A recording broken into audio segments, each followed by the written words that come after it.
This time on Motorweek 91, we drive the Ferrari Mondial convertible. Lisa Barrow shows you what to do when accidents do happen. We look at our newest long-termer, the Suzuki Swift. And Craig Singhas meets some of the world's most serious Volkswagen fans. So come drive with us, next.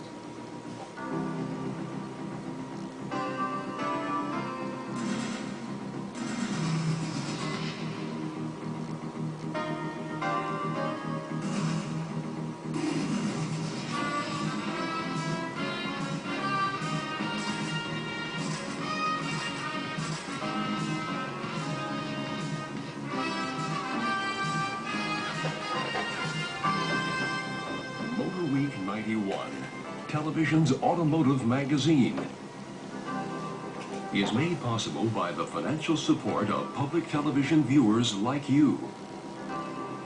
Your host for Motorweek 91, John Davis.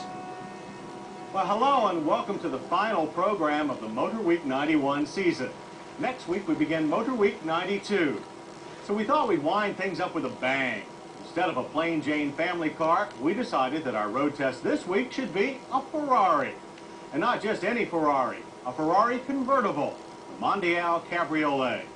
Now, if you're a regular Motorweek viewer, you may recall our farewell to the Mondial Coupe, which is no longer sold here. Sales were not high enough to make importing it worthwhile. The Cabriolet has proven to be much more popular. And while this particular Mondial Cabriolet may look like every other of its kind, it isn't. It's the new Mondial Cabriolet Valeo, the same car that we've known and loved for years, but with one very big difference.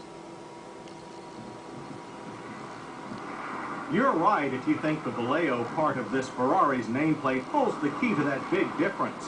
Valeo is the company that makes the electronic clutch system which allows shifting of the Mondial's manual transmission without the use of the clutch pedal.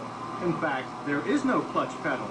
The Ferrari's gearbox and clutch mechanicals are basically unchanged.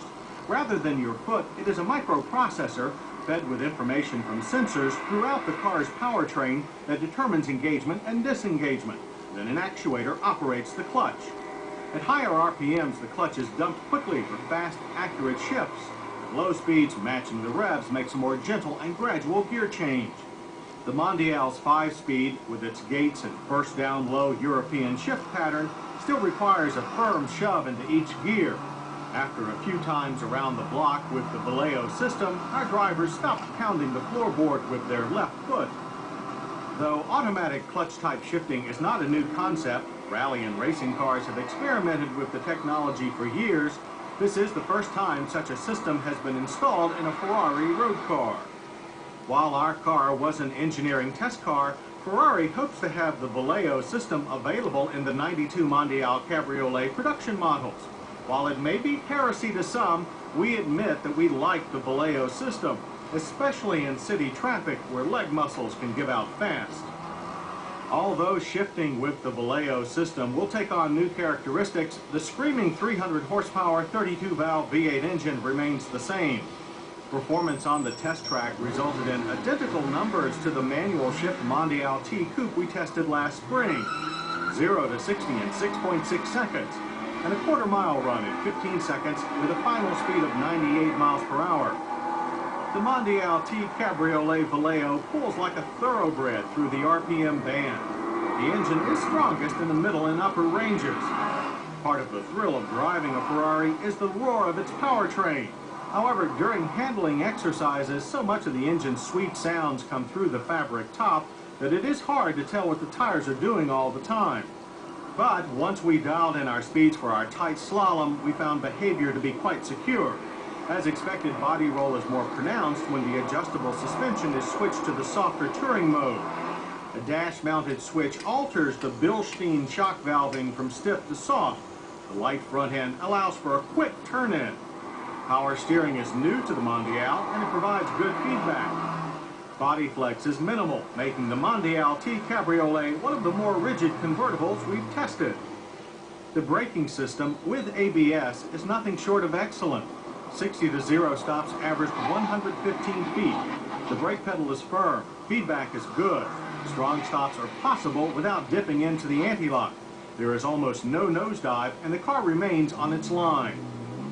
The sleek Pininfarina open-air design of the Mondial T remains timeless and fresh, and we have the top down at every opportunity. The manual operation is a little time-consuming and begins by releasing two interior latches. As the top is pushed back, a stabilizing bar must be disengaged before completing the operation. The leather boot is relatively easy to install and fits snug thanks to heavy-duty snaps. The sound and feel of driving the Mondial helps one forget the short-on ergonomics Italian interior. Just about everything between the doors is leather covered, and there is a full set of analog gauges. But the front bucket seats are Ferrari stiff and narrow. The automatic passive restraint belts are not a problem, only odd. When not in use, they are kept out of the way by rubber hooks on the mirror, and the belts run on a low track at the door sills. Climate controls reside on the center console, and space for the radio is forward of the shifter. Rear seat room is 2+2 minimal. Leg room is non-existent, but seat backs fold for use as a package shelf.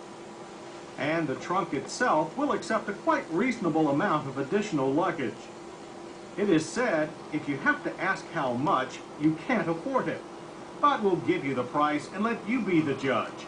$109,950. That is actually a bargain for a current Ferrari. A Testarossa will cost you at least $60,000 more. For comparison, which is hard to do for a Ferrari, a Porsche 911 Carrera 2 Tiptronic has a 4-speed automatic transmission that can be shifted similar to a manual. The Carrera has a base price of $61,280. It has a more comfortable interior, but is a long way from matching the Ferrari in mystique. As far as the Valeo system of no clutch pedal shifting goes, we liked it. It isn't for the purist, but if more than one member of the well-heeled household is to drive the Mondial Cabriolet, it seems like an intelligent option. Facing more competition than ever before, Ferrari has shown that they too can offer the exotic car buyer something different. In doing so, they will expand their buyer base to those who see no status in large calf muscles. But unlike Porsche's Tiptronic or the automatic Acura NSX, the pleasure of running a shifter through the gears remains. In absolutely every other way, the Mondial T Cabriolet Valeo is still a Ferrari, a car we desire, not one clutch pedal left.